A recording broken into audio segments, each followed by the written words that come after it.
മതി. മത്തായി തൻ്റെ സുവിശേഷത്തിൽ യേശു ക്രിസ്തുവിനെ യഹൂദന്മാരുടെ രാജാവായിട്ടാണ് ചിത്രീകരിച്ചിരിക്കുന്നത്. യഹൂദന്മാരുടെ രാജാവ്. കിഴക്ക് നിന്നും വന്ന വിദ്വാൻമാർ ഹെരോദ രാജാവിനോട് ചോദിക്കുകയാണ്, യഹൂദന്മാരുടെ രാജാവായി പിറന്നവൻ എവിടെ? രാജകൊട്ടാരത്തിൽ വന്നിട്ടാണ് ചോദിക്കുന്നത്. കാരണം രാജാവ് പിറക്കുന്നത് രാജകൊട്ടാരത്തിലാണല്ലോ, അല്ല കുടിലൊന്നുമല്ലല്ലോ. അതുകൊണ്ടായിരിക്കും വിദ്വാൻമാർ വന്ന് യഹൂദന്മാരുടെ രാജാവായി പിറന്ന ആ രാജാവ് എവിടെ? ഞങ്ങൾ ആ രാജാവിനെ ആരാധിക്കുവാൻ വേണ്ടിയാണ് വന്നിരിക്കുന്നത്, മറ്റൊന്നിനും അല്ല എന്ന് പറഞ്ഞു. ഇത് കേട്ട ആ യെരുശലേമും നടുങ്ങി, ഹെരോദാവും നടുങ്ങി. എനിക്ക് പകരമായി മറ്റൊരു രാജാവോ? അങ്ങനെ അവൻ നടുങ്ങി. അപ്പോൾ പുരോഹിതന്മാരെയും പുരോഹിത ഗണത്തിൽപ്പെട്ടവരെല്ലാം ഈ ന്യായപ്രമാണം അറിയാവുന്ന ആളുകളെല്ലാം വിളിച്ചു കൂട്ടിയിട്ട് ഹെരോദ രാജാവ് ചോദിച്ച്, യേശു ജനിക്കുന്ന എവിടെയാണ് എന്ന് ചോദിച്ചപ്പോൾ ന്യായശാസ്ത്രിമാരും പരീശന്മാരും പറഞ്ഞു, പുരോഹിതന്മാരും പറഞ്ഞു, നമ്മുടെ ന്യായപ്രമാണം അനുസരിച്ച് യേശു ജനിക്കുന്നത് ദാവീദിൻ്റെ പട്ടണമായ ബേത്ലഹേമിൽ തന്നെ എന്നവർ ഉറപ്പ് കൊടുത്തു. അപ്പോൾ കാര്യം വളരെ ക്ലിയറായി. ഉടനെ ഹെരോദ രാജാവ് ഈ വിദ്വാൻമാരോട് പറഞ്ഞ്, യേശു ജനിക്കുന്നത് ബേത്ലഹേമിലാണ്, യെരുശലേമിലല്ല. അതുകൊണ്ട് നിങ്ങൾ ബേത്ലഹേമിലേക്ക് പോയിക്കൊള്ളുക എന്ന് പറഞ്ഞു. അങ്ങനെ വിദ്വാൻമാരെ ബേത്ലഹേമിലേക്ക് പറഞ്ഞയച്ച് വിദ്വാൻമാർ ബേത്ലഹേമിലേക്ക് പോയി. അപ്പോൾ അവർക്ക് അടയാളമായിട്ടുണ്ടായിരുന്ന ഒരു നക്ഷത്രമായി. ആ നക്ഷത്രം നോക്കി യേശു എന്ന ശിശു ഇരിക്കുന്ന വീട് വരെ ചെന്നു. യേശു ഇരിക്കുന്ന വീടിൻ്റെ മുകൾ ഭാഗത്ത് വന്നപ്പോൾ നക്ഷത്രം അവിടെ നിന്നു. അപ്പോൾ വിദ്വാൻമാർക്ക് കാര്യം മനസ്സിലായി, ഇവിടെ യേശു ഉണ്ടെന്ന്. അങ്ങനെ ആ വീട്ടിൽ ചെന്ന് അവർ മറിയെയും ജോസഫിനെയും യേശുവിനെയും കണ്ട് വീണ് നമസ്കരിച്ചു. നിക്ഷേപ പാത്രങ്ങളെ തുറന്ന് അവന് കാഴ്ചകൾ വെച്ചു എന്നാണ് മത്തായിയുടെ സുവിശേഷം 2-ാം അധ്യായത്തിൽ ആ മുഴുവനുമുള്ള ഭാഗങ്ങളിലെ വിവരണങ്ങളാണ് അവിടെ രേഖപ്പെടുത്തിയിരിക്കുന്നത്. അങ്ങനെ ഈ ഹെരോദാവ് പറഞ്ഞു, നിങ്ങൾ ബേത്ലഹേമിൽ പോയി യേശുവിനെ കണ്ട് നമസ്കരിച്ച ശേഷം മടങ്ങി വന്നിട്ട് എന്നോട് പറയണം, കാരണം എനിക്കും പോയി അവനെ നമസ്കരിക്കാൻ വേണ്ടിയിട്ടാവുന്നു എന്നാണ് പറഞ്ഞത്. പക്ഷേ ഹെരോദാവിൻ്റെ ഉദ്ദേശം നല്ല ഉദ്ദേശമായിരുന്നില്ല. അതുകൊണ്ട് രാത്രിയിൽ സ്വപ്നത്തിൽ വിദ്വാൻമാരോട് ദൈവം അരുളി ചെയ്ത്, നിങ്ങൾ വന്ന വഴി മടങ്ങിപ്പോകരുത്, ഹെരോദാവ് കുഞ്ഞിന് ദോഷം വരുത്തും, അതുകൊണ്ട് നിങ്ങൾ വേറെ വഴിയായി നിങ്ങളുടെ നാട്ടിലേക്ക് മടങ്ങിപ്പോയിക്കൊള്ളുവാൻ സ്വപ്നത്തിൽ അരുളപ്പാടുണ്ടായിട്ട് അവർ വേറെ വഴിയായി അവരുടെ നാട്ടിലേക്ക് പോയി എന്നാണ് പറഞ്ഞിരിക്കുന്നത്. ഈ വേദഭാഗത്ത് ഒരുപാട് കാര്യങ്ങൾ നമുക്ക് പഠിക്കുവാനും മനസ്സിലാക്കുവാനായിട്ടുണ്ട്. അത് നമ്മുടെ സമയപരിധിയിൽ ചിലത് ഞാൻ വേഗത്തിൽ സൂചിപ്പിക്കാം. അപ്പോൾ ഒരു കാര്യം വ്യക്തമാണ്, യേശു ജനിക്കുന്നത് ആരുടെ കാലത്താണ്?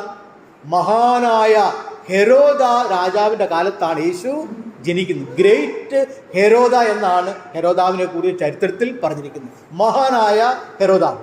അപ്പോൾ ഹെരോദാവിൻ്റെ ഭരണകാലം BC 37 മുതൽ BC 4 വരെയായിരുന്നു. BC കൂട്ടുന്നത് ഇങ്ങനെ പുറകിലേക്കാണുള്ള വർഷം പോകുന്നു. AD മുൻപോട്ട് പോകുമ്പോൾ BC പുറകോട്ട് പോവുകയാണ്. യേശു ക്രിസ്തുവിൻ്റെ ജനനത്തിലൂടെ AD എന്നും BC എന്നും കാലഘട്ടത്തെ കർത്താവ് രണ്ടായി വേർതിരിക്കുകയാണ് ഉണ്ടായത്.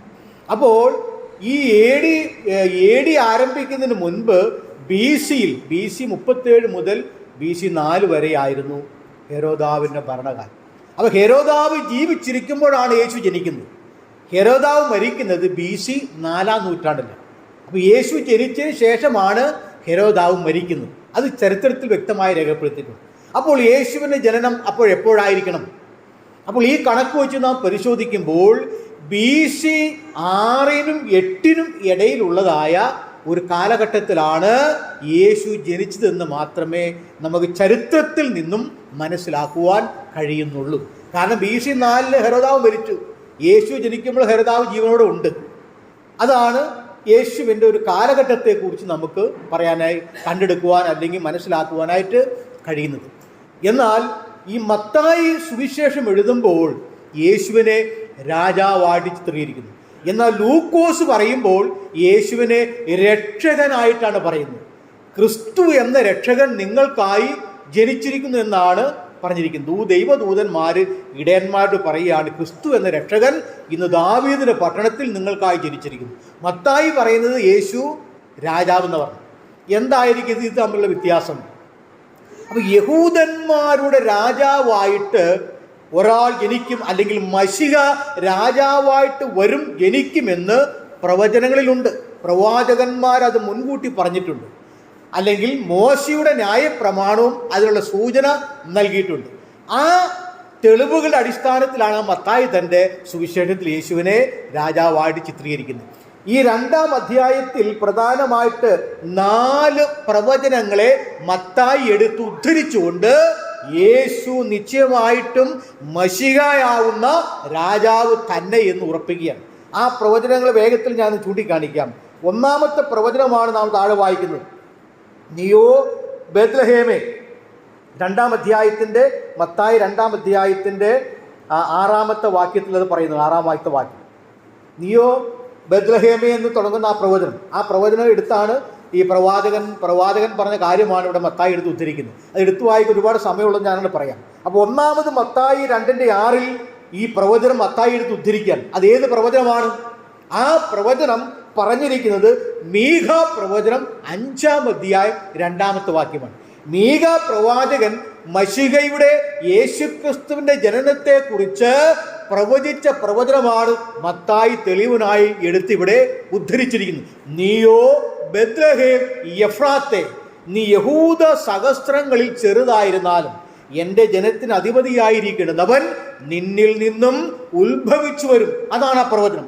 ആ പ്രവചനമാണ് മത്തായി ഇവിടെ എടുത്ത് ഉദ്ധരിച്ചിരിക്കുന്നത്.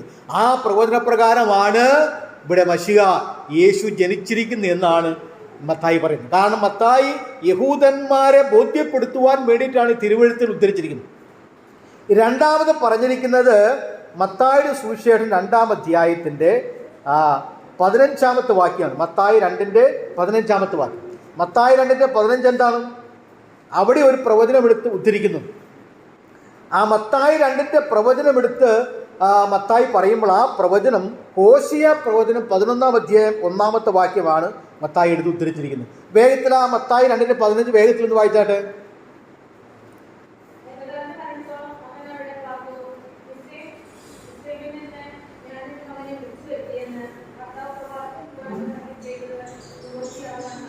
മതി. അപ്പം മിസ്രയീമിൽ നിന്നും ഞാൻ എൻ്റെ മകനെ മടക്കി വിളിച്ചു അല്ലെങ്കിൽ മടക്കി വരുത്തി എന്ന പ്രവചനം നിറവേറുവാൻ ഇത് സംഭവിച്ചു എന്നാണ് പറഞ്ഞിരിക്കുന്നത്. അതെന്താ പറയാൻ കാരണം? ഹെരോദാവ് ഈ വിദ്വാൻമാർ വന്ന് പറഞ്ഞ കണക്കും കാലവും കൂട്ടി നോക്കി. വിദ്വാൻമാർ മടങ്ങി വന്നില്ല. മടങ്ങി വരാത്തത് കൊണ്ട് വിദ്വാൻമാർ വന്ന പറഞ്ഞ കാലം കണക്ക് കൂട്ടി 2 വയസ്സും അതിന് താഴെയുമുള്ള കുഞ്ഞുങ്ങളെല്ലാം ഹെരോദാവ് നിഷ്കരണം വെട്ടിക്കൊന്നു. കാരണം വിദ്വാൻമാർ വരാത്തതുകൊണ്ട്.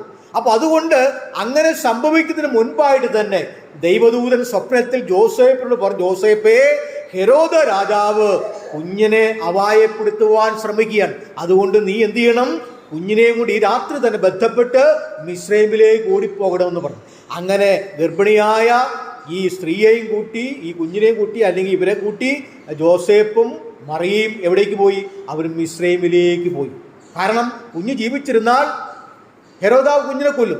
അതുകൊണ്ട് മിസ്രൈമിൽ പോയി പാർത്തു. മിസ്രൈമിൽ ഏകദേശം 2 വയസ്സ് വരെ ഈ യേശുവും ജോസേഫും മറിയയും മിസ്രൈമിൽ തന്നെ ആയിരുന്നു എന്ന് വേണം കരുതുവാൻ. അങ്ങനെ അത് ഏകദേശം 2 വയസ്സ് പ്രായമുള്ളപ്പോൾ പിന്നീട് ജോസേഫിന് അരുളപ്പാട് കിട്ടി, ഹെരോദാവ് മരിച്ചുപോയി, നീ നാട്ടിലേക്ക് മടങ്ങിപ്പോരുക എന്ന് പറഞ്ഞു. അപ്പം മടങ്ങിപ്പോരുക എന്ന ആ അർത്ഥത്തിലാണ് ആ പ്രവചനം എടുത്ത് ഉദ്ധരിച്ചിരിക്കുന്നത്. അപ്പം മിസ്രൈമിൽ നിന്ന് അവരെന്ത് ചെയ്തു? മടങ്ങി സ്വന്തം നാട്ടിലേക്ക് വന്നു. പക്ഷെ വീണ്ടും അവരിവിടെ വന്ന് യെരുശലേമിൽ വരുവാൻ ശ്രമിച്ചപ്പോൾ ഹെരോദാവിൻ്റെ മകൻ തന്നെയാണ് ഇവിടെ രാജ്യം ഭരിക്കുന്നത് എന്നറിഞ്ഞപ്പോൾ ഭയപ്പെട്ടിട്ട് അവരെവിടേക്ക് പോയി? അവർ നസ്രത്തിലേക്ക് പോയി. അങ്ങനെ ഈ യെരുശലേമിലേക്ക് വരാതെ നസ്രത്തിൽ പോയി ജോസേഫും മറിയയും ശിശുവായി യേശുവായി അവിടെ പാർത്തു. അവിടെ ഒരു പ്രവചനമുണ്ട്, അവൻ നസ്രായനെന്ന് വിളിക്കപ്പെടുമെന്ന് പ്രവചനമുള്ളത് കൊണ്ട് ആ പ്രവചനം നിവർത്തിക്കപ്പെടേണ്ടതിന് അവരെ നസ്രത്തിലേക്ക് പോയി. 2-ാം അധ്യായം 17-ാമത്തെ വാക്യം, മത്തായി 2:17 അത് പറഞ്ഞിരിക്കുന്നത്. അവരെന്ത് ചെയ്യും? പിന്നെ ഈ കൂട്ടക്കൊലയെ കുറിച്ചുള്ള കാര്യം ഇവിടെ പറയുന്നുണ്ട്. അപ്പം ഈ കുഞ്ഞുങ്ങളെല്ലാം കൊന്നു കളഞ്ഞപ്പോൾ റാഹേലിൽ ഒരു കൂട്ടക്കൊല ഉണ്ടാകുമെന്ന് പറഞ്ഞിട്ടുണ്ടാകും. അപ്പോൾ ആ കൂട്ടക്കൊല നടക്കുന്നതിനെ കുറിച്ചാണ് മത്തായി 2:17 യിരെമ്യാ പ്രവചനം 31 അധ്യായം 15-ാം വാക്യമാണ് അവിടെ എടുത്ത് ഉദ്ധരിച്ചിരിക്കുന്നത്. റാഹേൽ തൻ്റെ മക്കളെ ചൊല്ലി കരയുന്നു എന്നൊരു പ്രവചനമുണ്ട്. അത് യേശുക്രിസ്തുവിനെ കാണാഞ്ഞിട്ട് ഹെരോദാവ് കുഞ്ഞുങ്ങളെ കൊന്നുകളഞ്ഞ ആ സന്ദർഭമാണ് അവിടെ രേഖപ്പെടുത്തിയിരിക്കുന്നത്. അത് മത്തായി 2:17 പറഞ്ഞിട്ടുണ്ട്. അപ്പോൾ ആ തിരുവെഴുത്ത് ഏതാണ്? ഇരമ്യാ പ്രവചനം 31 അധ്യായം 15 വാക്യമാണ് അവിടെ എടുത്ത് ഉദ്ധരിച്ചിരിക്കുന്നത്. പിന്നെ അടുത്തത് മത്തായിയുടെ സുവിശേഷം 2 അധ്യായം 23 വാക്യം. അവർ മിസ്രൈമിൽ നിന്നും മടങ്ങി ഈ നസ്രത്തിൽ വന്ന് പാർത്തപ്പോൾ നസ്രായൻ എന്ന് അവനെക്കുറിച്ച് വിളിക്കപ്പെടുമെന്ന് പ്രവാചകൻ പറഞ്ഞത് നിവൃത്തിയാകുവാൻ അവൻ നസ്രത്തിൽ വന്ന് പാർത്തു എന്നാണ് പറഞ്ഞിരിക്കുന്നത്. ആ പ്രവചനം എവിടെയാണ്? ആ പ്രവചനം ന്യായാധിപന്മാരുടെ പുസ്തകം 13 അധ്യായം 5 വാക്യമാണ്. അവിടെ നസ്രായൻ എന്ന വാക്കില്ല, നാസീർ എന്ന പദമാണ്. ആ നാസീർ വ്രതക്കാരൻ ആരായിരുന്നു? ശിംശോൻ. അപ്പൊ നാസീർ എന്ന പദത്തിൽ നിന്നാണ് നസ്രത്ത് അല്ലെങ്കിൽ നസ്രായൻ എന്ന വാക്ക് ഉത്ഭവിച്ചിരിക്കുന്നത്. അത് ഈ ശിംശോൻ കർത്താവായ യേശു ക്രിസ്തുവിൻ്റെ ഒരു ടൈപ്പിക്കലാണ്, സിംബോളിക്കലായിട്ട് ആലങ്കാരികമായി യേശു ക്രിസ്തുവിനെ ആയിരുന്നു ശിംശോൻ പ്രതിനിധാനം ചെയ്തിരുന്നത്. അതുകൊണ്ടാണ് അവന് നാസീർ വ്രതം ഉണ്ടായിരുന്നു. യേശു ക്രിസ്തു നാസീർ വ്രതക്കാരനായിരുന്നു. നാസീർ വ്രതമുള്ള ആള് വിവാഹം കഴിക്കാൻ പാടില്ല, വീഞ്ഞു മദ്യവും കുടിക്കുവാനായിട്ട് പാടില്ല. അപ്പോൾ ആ കാലത്തെ നാസീർ വ്രതം 2 തരത്തിലായിരുന്നു. ഒന്ന്, ഒരു പ്രത്യേക കാലഘട്ടം വരെ 1 കൊല്ലമോ 2 കൊല്ലമോ ഞാൻ നാസീർ വ്രതം എടുത്ത് ജീവിച്ചു കൊള്ളാം എന്ന് ദൈവം മുൻപാകെ പ്രതിജ്ഞ എടുത്ത് സത്യം ചെയ്ത് നാസീർ വ്രതം അനുഷ്ഠിക്കുന്ന ഒരു രീതി. 2 കൊല്ലം കഴിഞ്ഞാൽ അല്ലെങ്കിൽ 1 കൊല്ലം കഴിഞ്ഞാൽ നാസീർ വ്രതം ഉപേക്ഷിക്കാം. പക്ഷെ അതിന് ചടങ്ങുകളുണ്ട്. മുടി വെട്ടാൻ പാടില്ല. അപ്പോൾ അങ്ങനെ മുടി വെട്ടി ഒരു വിശുദ്ധമായ സ്ഥലത്ത് അത് വെക്കണം. അതിന് ചില ചടങ്ങുകളുണ്ട്. അതെല്ലാം കഴിഞ്ഞാൽ നാസീർ വ്രതം തീരും. എന്നാൽ ജീവിതകാലം മുഴുവനും നാസീറായിട്ട് ഒരുവൻ തീരുമാനിച്ചാൽ അവൻ മരണം വരെയും നാസീർ തന്നെയായിരുന്നു. യേശു ക്രിസ്തു നാസീർ വ്രതക്കാരനായിരുന്നു എന്നാണ് ദൈവവചനത്തിൽ നിന്ന് മനസ്സിലാക്കുവാൻ കഴിയുന്നത്. അപ്പോൾ മത്തായി 4 പ്രവചനങ്ങളെ എടുത്ത് ഉദ്ധരിച്ചുകൊണ്ട് യേശു ക്രിസ്തു യഹൂദന്മാരുടെ രാജാവെന്ന് തെളിയിക്കുകയാണ് ഇവിടെ ചെയ്തിരിക്കുന്നത്. എന്നാൽ നാം ലൂക്കോസിന്റെ സുവിശേഷത്തിലേക്ക് വരുമ്പോൾ ലൂക്കോസും ചില പ്രവചനങ്ങൾ എടുത്ത് ഉദ്ധരിക്കുന്നുണ്ട്. അതിലേക്ക് ഞാൻ പിന്നീട് വരുന്നതായിരുന്നു. എന്നാൽ നമുക്കിവിടെ കാണുവാൻ കഴിയുന്ന മറ്റൊരു കാര്യം, ഈ വിദ്വാൻമാരാരായിരുന്നു? യേശുവിനെ കാണുവാൻ വേണ്ടിയാണല്ലോ വിദ്വാൻമാർ വന്നത്. വിദ്വാൻമാരാരാണ്? അവരെങ്ങനെയാണ് യെരുശലേമിൽ വന്നത്? ഈ വിദ്വാൻമാരെ കുറിച്ച് ഇന്നത്തെ ക്രൈസ്തവരുടെ ഇടയിൽ ഒരു ചിന്താഗതി ഉള്ളത്, ഇവർ 3 രാജാക്കന്മാരാണ് എന്നാണ് പറഞ്ഞിരിക്കുന്നത്. 3 രാജാക്കന്മാരാണ്. കാരണം അങ്ങനെ പറയാൻ കാരണം ഇവർ സ്വർണവും മൂരും കുന്തിരുക്കവും കാഴ്ചവെച്ചു. അതുകൊണ്ട് ഇവർ 3 രാജാക്കന്മാരാണ് എന്ന് പറയുന്ന ആളുകളുണ്ട്. പക്ഷേ അതിന് വേദപുസ്തകത്തിൽ യാതൊരു തെളിവുമില്ല. ഈ വന്ന ആളുകൾ 3 പേരാണെന്ന് പറയുവാൻ യാതൊരു തെളിവുമില്ല. തന്നെയുമല്ല, ഈ 3 പേര് ഇത്രയും ദൂരെ യാത്ര ചെയ്യുക എന്നുള്ളത് പ്രയാസകരമായ ഒന്നാണ്. കാരണം എന്താണെന്നറിയാമോ? ഇവര് കിഴക്ക് നിന്നും വന്നു എന്നാണ് പറഞ്ഞിരിക്കുന്നത്. കിഴക്ക് നിന്നും. ഇസ്രായേലിൻ്റെ ഭൂപ്രകൃതി അനുസരിച്ച് കിഴക്കെന്ന് പറഞ്ഞാൽ ബാബിലോണിയ അല്ലെങ്കിൽ പഴയ ബാബിലോണിയ അല്ലെങ്കിൽ Babel, Iran, Iraq, Saudi Arabia, ഇത്രയും പ്രദേശങ്ങൾ ഉൾക്കൊള്ളുന്നതായ ഭൂപ്രദേശത്തെയാണ് കിഴക്ക് എന്ന് പറഞ്ഞിരിക്കുന്നത്. ഇസ്രായേലിൻ്റെ ഭൂപ്രകൃതി അനുസരിച്ച് ഇതെല്ലാം കിഴക്കായിട്ടാണ് വരുന്നത്. അപ്പോൾ ഈ കിഴക്ക് നിന്നും ഇവർ യേശുവിനെ കാണുവാൻ യെരുശലേമിൽ വരണമെങ്കിൽ ഇത് 1 ദിവസം കൊണ്ട് യാത്ര ചെയ്താൽ എത്തുന്നതല്ല. കാരണം അന്ന് വാഹനങ്ങൾ എന്ന് പറയുന്നത് മൃഗവാഹനങ്ങളാണല്ലോ. അപ്പോൾ മൃഗവാഹനങ്ങളായിരിക്കാൽ ഒരാൾ ഒരു ഒട്ടകത്തിൻ്റെ പുറത്ത് കുറച്ചാളുകൾ ഈ സൗദി അറേബ്യയുടെ ഭാഗത്ത് നിന്ന് അല്ലെങ്കിൽ ബാബിലോണിൽ നിന്നും അല്ലെങ്കിൽ ഇറാഖിൽ നിന്നും യെരുശലേമിലേക്ക് വരണമെങ്കിൽ ചുരുങ്ങിയത് 3 മാസം എടുക്കും. അപ്പം ഈ വിദ്വാൻമാർ വന്ന് ശിശുവായി യേശുവിനെ വീട്ടിൽ കണ്ടു എന്നാണ് പറഞ്ഞിരിക്കുന്നത്. പക്ഷേ ലൂക്കോസിൻ്റെ വിവരണത്തിൽ അവർ വീട്ടിലല്ല, അവർ വഴിയമ്പലത്തിലാണ്, സെൻസസ് എടുക്കാൻ വേണ്ടിയുള്ള സ്ഥലത്ത് വെച്ചാണ്. അതിലേക്ക് ഞാൻ പിന്നീട് വിശദീകരിക്കുന്നതായിരിക്കും. അപ്പം മത്തായി പറയുന്നതനുസരിച്ച് നാം നോക്കുമ്പോൾ ഇവർ ശിശുവിനെ വീട്ടിൽ ചെന്ന് കണ്ടു, വിദ്വാൻമാർ വന്ന് കാഴ്ച അർപ്പിക്കുന്നുള്ളതാണ്. ആരാണ് ഈ വിദ്വാൻമാർ? ഈ വിദ്വാൻമാരെന്ന് ഈ മലയാള ബൈബിൾ എഴുതിയിരിക്കുന്ന ഇംഗ്ലീഷ് ബൈബിളിൽ മാഗി എന്ന വാക്കാണ് ഉപയോഗിച്ചിരിക്കുന്നത്. ആ മാഗി എന്ന വാക്ക് ഉപയോഗിക്കുമ്പോൾ അതിനെ മാജി എന്ന് പറയാം. MAGI എന്ന വാക്കാണ് അവിടെ ഉപയോഗിച്ചത്. MAGI, മാഗി അല്ലെങ്കിൽ മാജി എന്നും അത് ഉച്ചരിക്കാവുന്നതാണ്. അപ്പോൾ ഈ മാഗികൾ ആരാണ്? ഇത് എത്ര പേരുണ്ടായിരുന്നു? ഇതിൽ 3 പേരല്ല കേട്ടോ. ഈ 3 വസ്തുക്കൾ കാഴ്ചവെച്ചത് കൊണ്ട് ആളുകൾ ധരിക്കുന്നത് ഇവർ 3 രാജാക്കന്മാരാണ്, ആ രാജാക്കന്മാർ കൊണ്ടുവന്ന അവസ്ഥയാണ്. പക്ഷേ അതൊന്നുമല്ല ഇത്.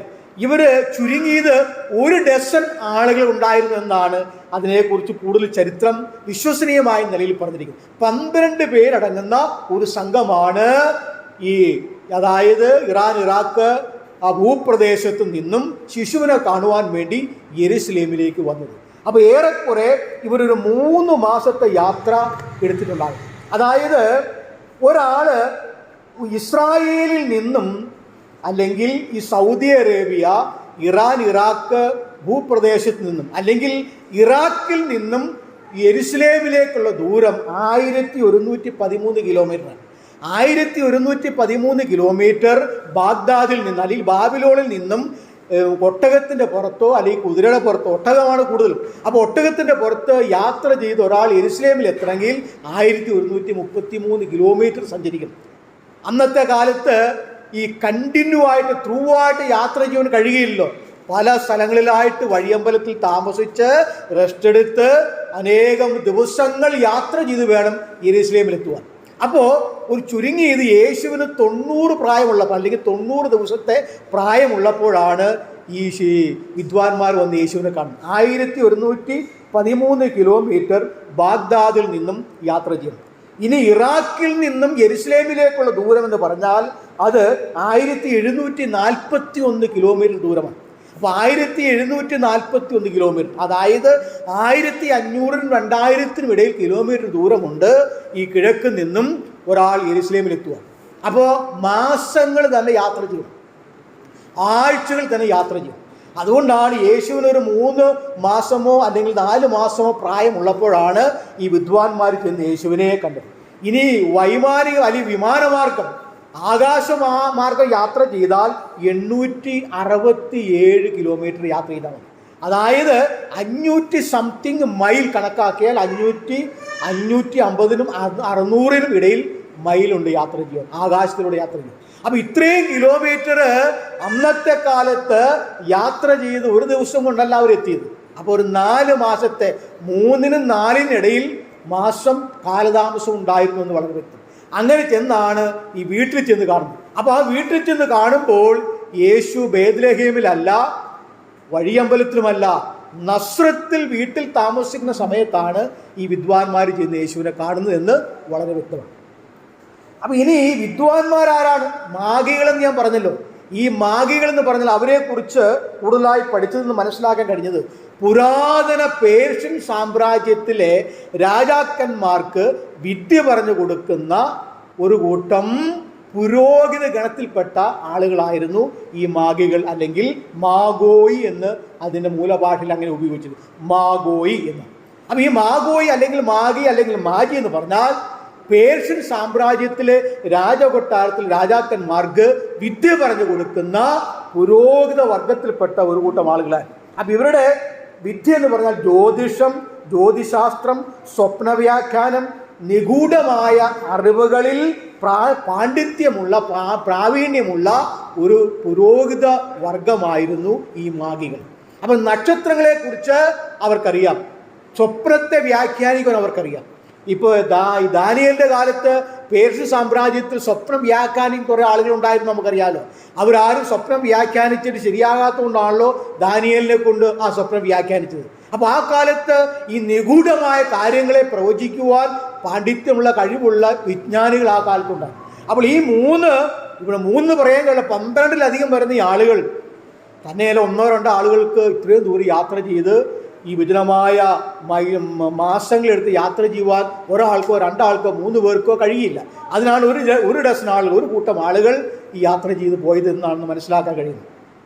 അപ്പോൾ ഈ 3 വസ്തുക്കൾ കാഴ്ചവെക്കാനുള്ള കാരണം എന്താണ്?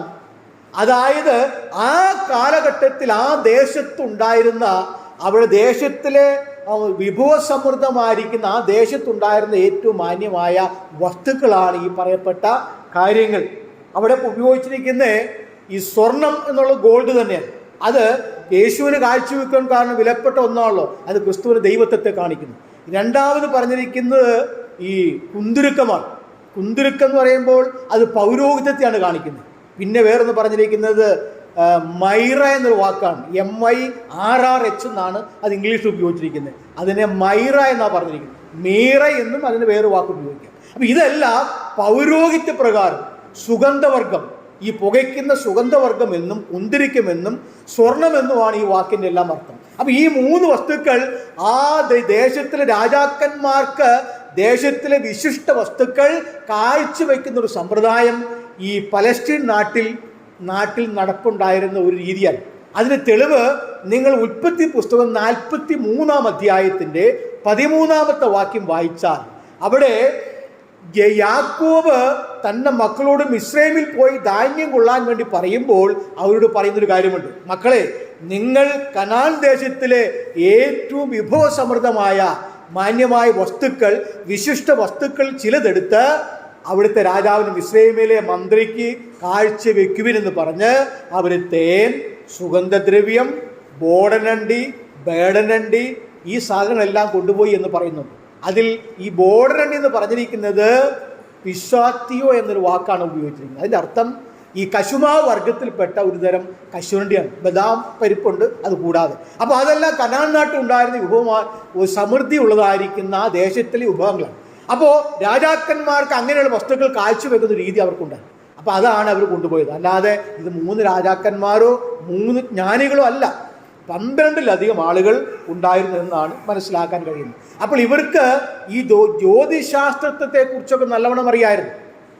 ചുരുക്കി പറഞ്ഞാൽ ഈ 3 ഈ വസ്തുക്കളുമായി പോയി കാഴ്ചവെച്ച ഈ പുരോഹിത വർഗം ആരായിരുന്നു എന്നതിനെക്കുറിച്ച് വ്യക്തമായിരിക്കുന്ന പഠനം നിങ്ങൾ പാഴ്സി മതത്തെക്കുറിച്ച് കേട്ടിട്ടുണ്ടാവും. പാഴ്സി മതം അല്ലെങ്കിൽ സൊറസ്റ്റേറിയൻ സംസ്കാരത്തിൽപ്പെട്ട ആളുകൾ, അതായത് ചുരുക്കി പറഞ്ഞാൽ പാഴ്സികളാണ്. പാഴ്സി മതത്തിൽപ്പെട്ട പുരോഹിതന്മാരായിരുന്നു ഇവർ. ഈ പേർഷ്യൻ സാമ്രാജ്യത്തിൽ, അതായത് ഇന്നത്തെ ഇറാഖ്, ഇന്നത്തെ ഇറാൻ ഭൂപ്രദേശം, ആ ഇറാനികൾ പണ്ട് കാലത്ത് ഈ പാർസി വിഭാഗത്തിൽപ്പെട്ടവരായിരുന്നു. പാർസികൾ എന്ന വാക്ക് ബൈബിളിൽ ഉപയോഗിച്ചിട്ടുണ്ട്. അങ്ങനെ അവരുടെ മതമായിരുന്നു പാഴ്സി മതം. പിന്നീട് ഇസ്ലാം മതത്തിൻ്റെ ആവിർഭവത്തോടുകൂടി AD 500-ൽ ഇസ്ലാം മതം ഈ പലസ്തീൻ നാടിനെല്ലാം കീഴടക്കിയപ്പോൾ ഇറാഖ് ഭൂപ്രദേശമെല്ലാം ഇസ്ലാമിയുടെ കീഴിലായിപ്പോയി. അങ്ങനെ പാർസികളും ഇസ്ലാം മതം സ്വീകരിച്ചു.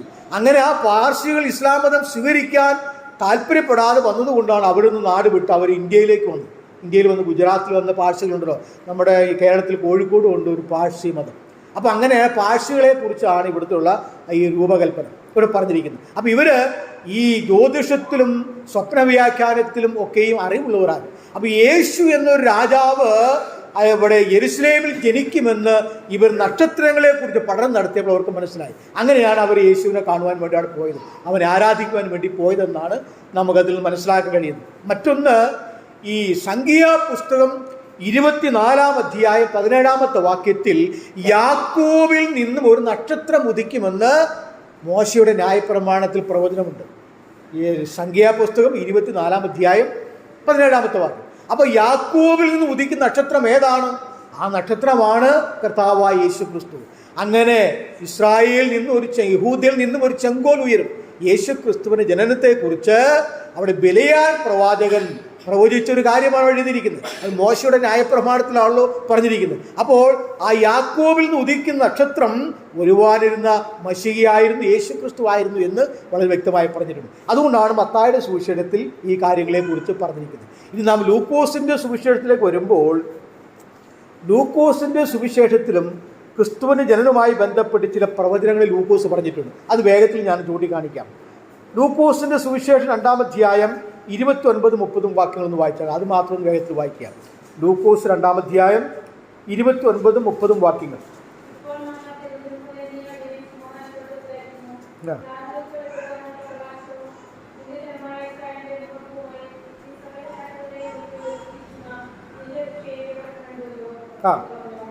മതി.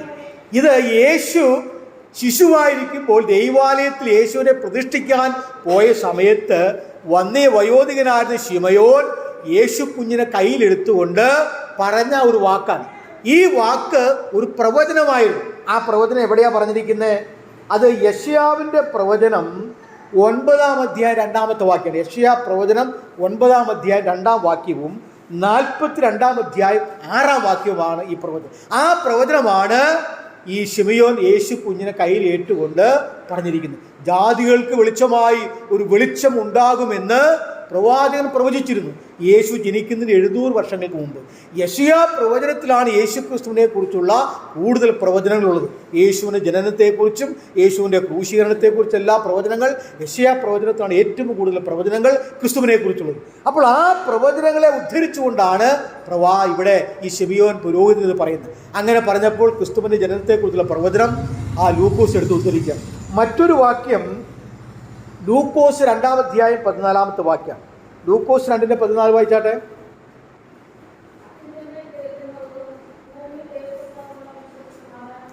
മതി. അപ്പൊ യേശു ജനിച്ച വാർത്ത ദൈവദൂതന്മാർ പറഞ്ഞപ്പോൾ, ആട്ടിടയന്മാർ ഇത് അറിഞ്ഞപ്പോൾ, ആ ദൂതനോട് ചേർന്ന് സ്വർഗീയ സൈന്യം, യേശുവിനെ ജനനം വിളിച്ചറിയിച്ച ദൂതനോട് ചേർന്ന് സ്വർഗത്തിൽ നിന്ന് പെട്ടെന്നൊരു സൈന്യം അവർ പാടുകയാണ്, അത്യുന്നതങ്ങളിൽ ദൈവത്തിന് മഹത്വം, ഭൂമിയിൽ ദൈവപ്രസാദമുള്ള മനുഷ്യർക്ക് സമാധാനം എന്ന് പാടി എന്നാണ് എഴുതിയിരിക്കുന്നത്. അപ്പം ഈ പാട്ട് കേവലം ഒരു പാട്ടായിരുന്നില്ല, ഇതൊരു പ്രവചനമാണ്. ആ പ്രവചനം എവിടെ പറഞ്ഞിരിക്കുന്നു? യെശയ്യാവിൻ്റെ പ്രവചനം 57 അധ്യായം 18-19 വാക്യങ്ങളാണ് ഇവിടെ എടുത്ത് ഉദ്ധരിച്ചിരിക്കുന്നത്. അപ്പം യേശുവിൻ്റെ ജനനത്തിങ്കൽ ഈ ദൈവദൂതന്മാർ സ്വർഗത്തിൽ നിന്നും പാടി അവനെ മഹത്വപ്പെടുത്തുമെന്ന് പ്രവാചകൻ അത് മുൻപ് കൂട്ടി തന്നെ പ്രവചിച്ചിട്ടുണ്ട്. ആ പ്രവചനം അനുസരിച്ചാണ് ദൈവദൂതന്മാർ സ്വർഗത്തിൽ നിന്ന് പാട്ടുകളെ പാടിയത്. അതുകൊണ്ട് ഈ സംഗീതമൊക്കെ സ്വർഗത്തിൽ നിന്നാണ് ഉത്ഭവിച്ചിരിക്കുന്നതെന്ന് ആ ഭാഗം മനസ്സിലാക്കാൻ സാധിക്കും. അപ്പം യേശു ക്രിസ്തുവിൻ്റെ ജനനത്തിങ്കൽ 2 പ്രവചനങ്ങൾ ലൂക്കോസ് എടുത്ത് ഉദ്ധരിക്കുമ്പോൾ മത്തായി 4 പ്രവചനങ്ങളെ യേശുവിൻ്റെ ജനനത്തെ സ്ഥിരീകരിക്കുവാൻ പഴയ നിയമത്തിൽ നിന്നും ഉദ്ധരിച്ചിട്ടുണ്ട്. അത് 4 നാം ചിന്തിച്ചു കഴിഞ്ഞല്ലോ. ഇപ്പം ഈ ലൂക്കോസ് പറയുമ്പോൾ യേശു വഴിയമ്പലത്തിൽ അവർക്ക് സ്ഥലമില്ലാകിയാൽ അവർ അവിടെ ഇരിക്കുമ്പോൾ അവൾ ആദ്യജാതനെ പ്രസവിച്ചു. വഴിയമ്പലത്തിൽ സ്ഥലമില്ല. ഒരുപക്ഷെ ഇവർ ചെല്ലുന്നതിന് മുൻപ് റൂമല്ല ബുക്കഡായി പോവാനും. ഇൻ എന്ന വാക്യമാണ് അവിടെ ഇംഗ്ലീഷ് ഉപയോഗിച്ചിരുന്നത്. INN, ഇൻ എന്ന് പറഞ്ഞാൽ സത്രമെന്നോ അല്ലെങ്കിൽ ഒരു ബോർഡിംഗ് ഹൗസ് എന്നോ റിസോർട്ട് എന്നോ ഒക്കെയാണ് ആ വാക്കിൻ്റെ അർത്ഥം. അപ്പോൾ അതിഥികൾക്ക് താമസിക്കുവാൻ ഭക്ഷണവും വെള്ളവും സൗകര്യപ്രദമായ താമസ സൗകര്യമുള്ളതായ ഒരു സ്ഥലം എന്താണ് ആ വാക്കിൻ്റെ അർത്ഥം. അപ്പോൾ ഈ മറിയയും ജോസഫും ബേത്ലഹേമിൽ എത്തുന്നതിന് മുൻപായി ആളുകൾ വന്ന് ഇതെല്ലാം ബുക്ക് ചെയ്തു പോയി. എന്തായിരുന്നു കാരണം? ചാർത്തപ്പെടേണ്ടതിന് അതാത് ഗോത്രത്തിൽപ്പെട്ട ആളുകൾ, അതാത് വംശത്തിൽപ്പെട്ട ആളുകൾ പേര് ചാർത്തുവാൻ വേണ്ടിയിട്ടാണ് അവിടെ ചെന്നതെന്നാണ് പറഞ്ഞിരിക്കുന്നത്. ഇംഗ്ലീഷ് ബൈബിളിൽ രജിസ്റ്റർ എന്ന വാക്കാണ് ഉപയോഗിച്ചിരിക്കുന്നത്. രജിസ്റ്റർ ചെയ്യുവാൻ, ഓരോരുത്തരുടെ പേരും നാളും ഗോത്രവും കുലവും എല്ലാം രജിസ്റ്റർ ചെയ്യുവാൻ വേണ്ടി അവിടെ സെൻസസ് എന്നും രജിസ്റ്റർ എന്നും 2 പദം ഇംഗ്ലീഷിൽ ഉപയോഗിച്ചിട്ടുണ്ട്. അതിന് വേണ്ടിയിട്ടാണ് അവർ പോയത്. അങ്ങനെ ചെന്നപ്പോൾ എന്ത് ചെയ്തു? ഈ ആളുകളുടെ ബാഹുല്യം മുഖാന്തരം ഈ സത്രങ്ങളെല്ലാം അല്ലെങ്കിൽ ടൂറിസ്റ്റ് ഹോമുകളെല്ലാം ബോർഡിംഗ് ഹൗസ് എല്ലാം ഫില്ലായിപ്പോയി. ഒരു പക്ഷേ ഇവർക്ക് അതിനുള്ള കാശില്ലാത്തതുകൊണ്ടാകാം നേരത്തെ പോയി ബുക്ക് ചെയ്യാതിരുന്നത്. അതുകൊണ്ട് ഇവർ അവിടെ ആയിരിക്കുമ്പോൾ പ്രസവിച്ചു എന്നാണ് പറഞ്ഞിരിക്കുന്നത്. ഫസ്റ്റ് ബോൺ, ആദ്യജാതനെ പ്രസവിച്ചു. ഏകജാതനല്ല, ആദ്യജാതൻ. അതുകൊണ്ടാണ് ഫസ്റ്റ് ബോൺ എന്ന വാക്ക് ഇംഗ്ലീഷ് ഉപയോഗിച്ചിട്ടുണ്ട്. അപ്പോൾ അങ്ങനെ പ്രസവിച്ചു കഴിഞ്ഞപ്പോൾ കുട്ടിയെ കിടത്തുവാൻ സ്ഥലമില്ലാതെ വന്നപ്പോൾ ശീലകൾ ചുറ്റി യേശു കുഞ്ഞിനെ പശുത്തൊട്ടിയിൽ കിടത്തി എന്നാണ് പറഞ്ഞിരിക്കുന്നത്. അപ്പൊ ദൈവദൂതൻ പറഞ്ഞിരിക്കുന്നത്, ആട്ടിടയന്മാരോട് പറയാൻ, നിങ്ങൾക്ക് അടയാളമോ? ശീലകൾ ചുറ്റി പശുത്തൊട്ടിയിൽ കിടക്കുന്ന ശിശുവിനെ നിങ്ങൾ കാണുമെന്ന് പറഞ്ഞു. അങ്ങനെ ദൈവദൂതൻ പറഞ്ഞ വാക്കനുസരിച്ച് ഈ ഇടയന്മാര് യേശു കുഞ്ഞിനെ കാണുവാൻ ബേത്ലഹേമിൽ ചെന്ന് അവർ കുഞ്ഞിനെ ശീലകൾ ചുറ്റി പശുത്തൊട്ടിയിൽ കിടക്കുന്ന ശിശുവിനെ കണ്ടു എന്നാണ് ലൂക്കോസിന്റെ സുവിശേഷത്തിൽ പറഞ്ഞിരിക്കുന്നത്. പിന്നീട് നിങ്ങൾ വായിച്ചാൽ മതി. അപ്പോൾ അവിടെ ഈ പശുത്തൊട്ടി എന്നതിന് മെയിഞ്ചർ എന്ന ഒരു ഇംഗ്ലീഷ് വാക്കാണ് ഉപയോഗിച്ചിരിക്കുന്നത്. മെയിഞ്ചർ എന്ന് പറഞ്ഞാൽ മരം കൊണ്ട് ഈ ഒട്ടകങ്ങൾക്കും കുതിരകൾക്കും കന്നുകാലികൾക്കും തീറ്റയും വെള്ളവും കൊടുക്കുവാൻ വേണ്ടി ഉണ്ടാക്കിയിരിക്കുന്ന പാത്തി പോലെയുള്ള ഒരു സാധനം, ഒരു വസ്തു എന്നാണ് മെയിഞ്ചർ എന്ന വാക്കിൻ്റെ അർത്ഥം. പുല്ലും കൊടുക്കാം വെള്ളവും കൊടുക്കാൻ കഴിയുന്ന ഒരു തൊട്ടിലാണ്. അതിലാണ് ശിശുവിനെ കിടത്തിയത്. അപ്പോൾ ഈ കുഞ്ഞുങ്ങളെ കിടത്തുവാനുള്ള വീതി നീളമൊക്കെ നീളം കൂടിയ ഒരു വസ്തു എന്നാണ് ഈ മെയിഞ്ചർ എന്ന വാക്കിൻ്റെ അർത്ഥം. അതിനെയാണ് പശുത്തൊട്ടി എന്ന് പറഞ്ഞിരിക്കുന്നത്. അപ്പോൾ അതിലാണ് കുഞ്ഞിനെ കിടത്തിയത്. കാരണം സ്ഥലമില്ല. അതുകൊണ്ട് അപ്പോൾ രജിസ്റ്റർ പൂർത്തിയാക്കി സെൻസസ് കഴിഞ്ഞിട്ട് അവർ വീണ്ടും തിരിച്ച് അവിടെ നസ്രത്തിലേക്ക് പോയി എന്നാണ് മനസ്സിലാക്കാൻ കഴിയുന്നത്. അങ്ങനെ ആ നസ്രത്തിൽ ചെന്ന് അവിടെ താമസിക്കുമ്പോൾ 3-4 മാസങ്ങൾക്കിടയിലുള്ള ഇടവേളയിലാണ് മത്തായിയിലെ വിവരണം അനുസരിച്ച് യേശുവിനെ കാണുവാൻ വിദ്വാൻമാർ ഇവിടെ ഈ നസ്രത്തിൽ എത്തിയതെന്നാണ് മനസ്സിലാക്കാൻ കഴിയുന്നത്. അപ്പോൾ അവിടെ എങ്ങും യേശുവിൻ്റെ ആ ജനന ദിവസത്തെക്കുറിച്ച് പറയുന്നില്ല. യേശു ജനിച്ച ഒരു രാത്രിയിലായിരുന്നു, വളരെ വ്യക്തമാണ്. അന്ന് ആ പ്രദേശത്ത് രാത്രിയിൽ ഇടയന്മാർ ആടിനെ കാവൽക്കാർക്ക് വെളിയിൽ പാർത്തു എന്ന് പറഞ്ഞത് അതൊരു രാത്രിയിലായിരുന്നു. മഞ്ഞും മഴയും ഉള്ള ഒരു രാത്രിയിൽ ഇടയന്മാർക്ക് വെളിയിൽ പാർക്കുവാൻ കഴിയില്ല. അപ്പോൾ നിശ്ചയമായിട്ട് യേശുവിൻ്റെ ജനനം ഒരു വേനൽക്കാലത്തായിരിക്കാനാണ് കൂടുതൽ സാധ്യത. ബൈബിളിൻ്റെ തെളിവനുസരിച്ച് പരിശോധിക്കുമ്പോൾ നമുക്കിവിടെ കാണുവാനായിട്ട് കഴിയുന്നു. അതുകൊണ്ട് BC 6-നും 8-നും ഇടയിലുള്ള ഒരു കാലഘട്ടത്തിൽ യേശു ഒരു രാത്രിയിൽ ജനിച്ചു എന്ന് മാത്രമേ നമുക്കറിയാൻ കഴിയുള്ളൂ. യേശുവിൻ്റെ ഒരു കുഞ്ഞിൻ്റെ ജന്മദിനം ആഘോഷിക്കണമെങ്കിൽ ആദ്യം ആഘോഷിക്കുന്ന ആരാണ്? മാതാപിതാക്കന്മാരാണ്. എനിക്ക് എൻ്റെ കുഞ്ഞ് ഇന്ന ആണ്ടിൽ ജനിച്ചു, അപ്പം മാതാപിതാക്കന്മാരാണ് ബർത്ത്ഡേ ആഘോഷിക്കാറുള്ളത്. പിന്നെ കുറേ കഴിഞ്ഞ് ആ കുഞ്ഞ് വലുതായി കഴിഞ്ഞാൽ ആ കുഞ്ഞിനറിയാം എൻ്റെ ജന്മദിനം ഇന്ന ദിവസമാണ്. അപ്പോൾ ഒരു പ്രായമായി കഴിയുമ്പോൾ ജന്മദിനം ആഘോഷിക്കുന്ന ആ മുതിർന്ന വ്യക്തി തന്നെയാണ്. അപ്പോൾ ഈ 2 കാര്യങ്ങളും ബൈബിളിൽ രേഖപ്പെടുത്തിയിട്ടില്ല: ജനിച്ച സ്ഥലം, ജനിച്ച സമയം, ജനിച്ച ഉദ്ദേശം. അപ്പോൾ യേശുക്രിസ്തുവിൻ്റെ ജനനത്തിലൂടെ സന്തോഷവും സമാധാനവും പ്രത്യാശയും ആശ്വാസവും അനുഗ്രഹങ്ങളുമാണ് ലോകത്തിന് നൽകിയിരിക്കുന്നത്. അതാണ് ക്രിസ്തുമസ് സന്ദേശം. അത് നാം കൃപയാൽ നമുക്ക് പ്രാപിക്കുവാനായിട്ട് കഴിഞ്ഞിരിക്കുന്നതുകൊണ്ട് നാം കർത്താവിൽ എപ്പോഴും സന്തോഷിച്ചുകൊണ്ടിരിക്കുന്നു. ആയതിനാൽ യേശുവിൽ എപ്പോഴും സന്തോഷിച്ചുകൊണ്ട് നമ്മുടെ എല്ലാവരുടെയും പാപപരിഹാരത്തിനായി യേശു ജനിച്ചിരിക്കുന്നതുകൊണ്ട്, ആ പാപമോചനം പ്രാപിച്ചിരിക്കുന്നതുകൊണ്ട് നമുക്ക് എപ്പോഴും സന്തോഷമാണ്, നമുക്കെപ്പോഴും ആനന്ദമാണ്. അതാണ് ക്രിസ്തുമസ്. അങ്ങനെ കർത്താവിൽ എപ്പോഴും സന്തോഷിച്ചുകൊണ്ട് ജീവിക്കുവാൻ ദൈവം നമ്മളേവരെയും സഹായിക്കുമാറാകട്ടെ. ആമേൻ.